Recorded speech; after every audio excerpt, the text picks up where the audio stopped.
Come fai a saperlo? Quando una casa è infestata, quali sono i vari tipi di infestazioni che si verificano là fuori alle persone? Come si potrebbe riconoscere i vari tipi di spiriti? Forse potrebbe essere uno spirito terrestre oppure un demone. Tutti questi tipi di eventi soprannaturali. Sapevate che in Australia, precisamente a Sydney, nel quartiere di Glasgow, si trova tutt'oggi una casa che fu investigata da Ed e Lorraine Warren? I celebri demonologi la definirono la più malvagia mai vista, persino peggiore della famigerata casa di Amityville e più agghiacciante del film dell'esorcista.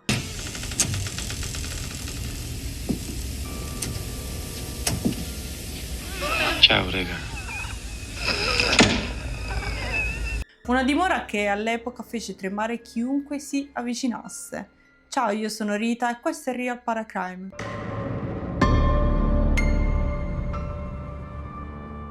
Bentornati o benvenuti se siete nuovi.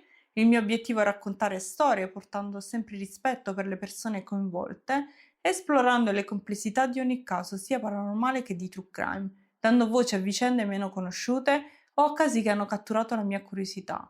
Ovviamente i miei contenuti non sono adatti a tutti, quindi se trovate il video troppo pesante o spaventoso, vi prego di uscire e ci vediamo al prossimo video. E se volete supportare quello che faccio, vi invito a iscrivervi al mio canale.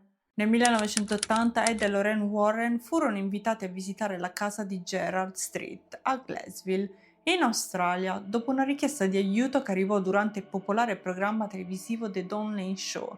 La giovane coppia che viveva nella casa segnalò esperienze paranormali inquietanti che spinsero i Warren a intervenire.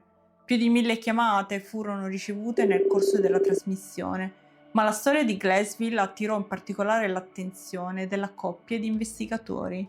Al loro arrivo, Lorraine si comportò in modo molto particolare, come raccontato dalle persone presenti. Appena entrata in casa, dichiarò di sentirsi subito sopraffatta da una forte sensazione di oppressione. Un momento particolare che colpì tutti fu quando Lorraine si sdraiò sul letto della casa infestata.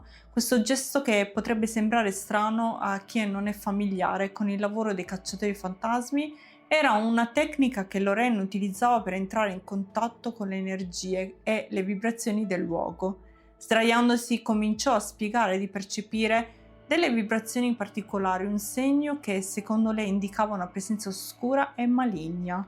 Lorraine spiegò anche che in quella casa le vibrazioni erano così intense da sembrare quasi tangibili. Non solo, ma riferì di aver avvertito una sensazione di sopraffazione che le impediva di concentrarsi.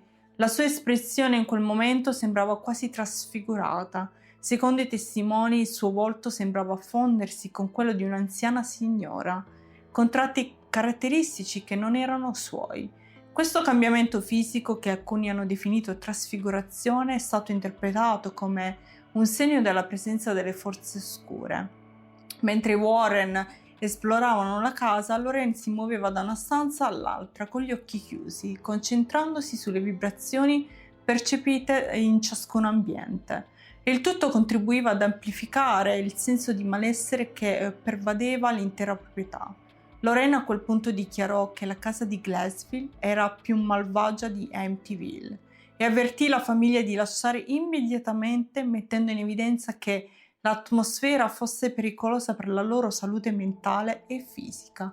Queste sensazioni, insieme alle testimonianze della famiglia che viveva nella casa, portarono i Warren a concludere che la casa fosse infestata da forze molto oscure e negative. Lorraine raccomandò anche alla famiglia di andarsene, con una forte dichiarazione: andatevene o morirete. C'è qualcosa di estremamente manipolativo, è qualcosa di disumano. E così fecero, la famiglia decise di lasciare immediatamente la casa e questa notizia comunque girò molto velocemente tra i vari giornalisti e fu appunto pubblicato dal The Sun questa notizia che appunto la famiglia aveva lasciato immediatamente la casa con le loro 2 bambine, una di 2 e una di 6 anni. Anni dopo l'indagine dei Warren, l'autore James Phelps nel suo libro Australian Ghost Stories approfondì ulteriormente il mistero della casa di Glasgow. Scoprì che sotto la casa c'erano stanze segrete simili a celle, ciascuna dotata di una porta e una serratura, che sollevò numerosi interrogativi. L'architettura e la disposizione di queste stanze suscitavano forti sospetti, facendo pensare a un possibile uso passato della casa per scopi oscuri e pratiche misteriose. Un ex residente della casa, che aveva vissuto lì con la sua famiglia, raccontò esperienze paranormali talmente inquietanti che la sua testimonianza divenne una delle più agghiaccianti.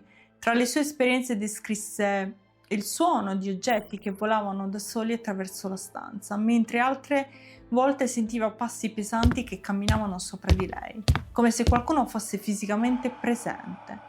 La tensione aumentava di notte quando il senso di inquietudine diveniva insopportabile, tanto che la residente affermò di sentirsi perseguitata da una presenza invisibile. Inoltre le finestre e le porte della casa sembravano chiudersi da sole e molti vicini parlavano di una sensazione di malessere che avvolgeva l'intera area. Alcuni affermavano che la casa avesse una strana energia che cambiava da stanza in stanza e in alcuni angoli della casa c'era anche un cambio di temperatura, oltre al vedersi tante ombre in giro per la casa, ecco, quindi questo aggiungeva ulteriormente più mistero. Le esperienze vissute da coloro che abitavano la casa in Gerrard Street lasciarono un'impronta indelebile nella comunità, rendendola uno dei luoghi più discussi nel contesto delle indagini paranormali in Australia. Ma torniamo indietro, voglio parlarvi di loro. Chi erano Ed e Lorraine Warren? Allora, voi cosa siete? Ci hanno chiamati demonologi. Ma noi preferiamo semplicemente Ed e Lorraine Warren. Ed Warren era un demonologo autodidatta, mentre Lorraine era una chiaroveggente e medium. Nel 1952 fondarono la New England Society for Psychic Research, la più antica organizzazione di ricerca paranormale del New England. Durante la loro carriera indagarono su oltre 10.000 casi, tra cui Amityville, una delle case più infestate d'America, Annabelle, la più famosa bambola posseduta, e il caso anche del lupo mannaro, una delle storie più strane e inquietanti di cui io vi ho già parlato in un altro video. Se non l'avete ancora visto vi metto il link da qualche parte, ecco, andatelo a vedere perché ne vale la pena. È il caso di Enfield, uno degli eventi più noti avvenuti in Inghilterra negli anni 70, dove una famiglia fu appunto perseguitata da fenomeni paranormali. Le indagini dei Warren, con la loro attenzione ai dettagli e l'approccio metodico nell'affrontare fenomeni paranormali, hanno ispirato la celebre saga cinematografica The Conjuring, portando le loro storie al grande pubblico. La saga ha ottenuto un enorme successo, ma non senza controversie. Molti infatti hanno dei dubbi dei loro racconti, mentre altri considerano dei veri e propri pionieri nel campo delle investigazioni paranormali. Nonostante le polemiche, l'influenza dei Warren nel mondo del paranormale è innegabile e la loro figura continua a affascinare milioni di persone in tutto il mondo. Oggi The Conjuring non è solo un franchise cinematografico, ma è una vera e propria saga che esplora i misteri e le entità maligne che Warren hanno affrontato nel corso della loro carriera. La serie ha generato numerosi spin-off, ma ciò che ha davvero catturato l'immaginario collettivo è il legame tra i protagonisti Ed e Lorraine Warren e le oscure forze contro cui si sono battuti. E quest'anno noi fan della saga, mi ci metto anch'io, appunto siamo in attesa dell'uscita dell'ultimo film The Conjuring Last Rites, che promette di concludere la lunga e tormentata storia della famiglia Warren.